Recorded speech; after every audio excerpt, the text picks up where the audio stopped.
Hey everyone, this is Kara with the Barn Church and Ministries here in Berrien Springs, Michigan. So thank you for tuning into this week's episode of Reload. We want to encourage you to keep fighting the good fight of faith because God is working on your behalf. Never doubt that He is working on your behalf. Be sure to comment below, share this video, give us some topic ideas maybe you'd like to be inspired by, and let us know how these are impacting your life. We would love to hear from you. Today, I really feel like the Lord just dropped something in my spirit, and that's what I want to talk to you about, and that's His authority and power. A lot of us say, Philippians 4:13, I can do all things through Christ who strengthens me. But do we really believe it, and do we really act like it? How would we know if we do or don't act like it? Listen, what comes out of your mouth when you're in a battle? When you're facing a battle, who's the first person you run to? When you're being tested, where do you run? When life just is not what you thought it would be, what do you do? What is coming out of your mouth? Is it fear and doubt, or is it love and life? I'm not condemning anyone at all because that doesn't get us anywhere, so don't allow that to roam around your head. But when we are in a battle, and many of us are we using the power and authority that God has given us when He sent His Son to die, or are we not? Do we not use it because we don't understand it? And if we don't understand it, how can we effectively take back territory the enemy has stolen if we don't grasp the power and authority that we've truly been given in Jesus' name? The only way to truly understand that power and authority is really to get on your face and spend time with Him. Read His Word, spend time in prayer, spend time in worship. That means really getting to know Him, because when you get to know Him deeply, you're going to begin to understand all that He's done for you and all that He's given you. Adam and Eve were given full dominion to rule the earth, but they gave it away. But Jesus took it back. He took it back, 100% of it back. He didn't leave a little bit there. No, He took all of it back, and He gave us the key. That key is the key to authority and the key to power. It means that the enemy has no control or influence over us unless we give it to him. So don't give it to him. And how do we give it to him? By our words, by what comes out of our mouth, our agreement with the thoughts that he gives us, like, oh, my spouse is never going to change.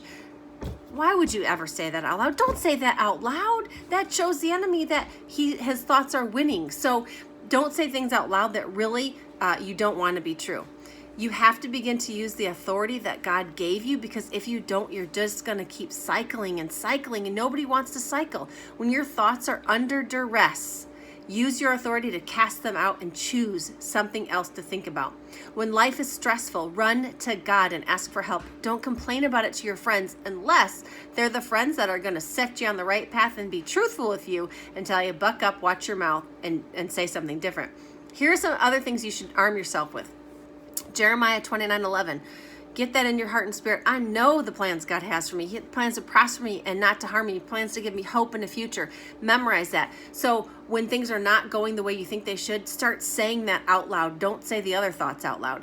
Isaiah 40:31. When you're feeling stressed out and like you don't have enough strength. Isaiah 40:31. Those who trust in the Lord will renew their strength. They will mount up on wings like eagles. They will walk and not grow weary. They will run and not faint. Say that out loud. John 14:12.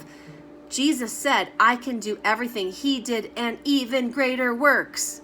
Say that out loud. You can do greater works than Jesus did. Luke 10:19. Behold, I have given you, Jesus said this, I have given you authority to tread on serpents and scorpions and over all the power of the enemy, and nothing shall hurt you. You got to use your authority He died to give you. James 4:7.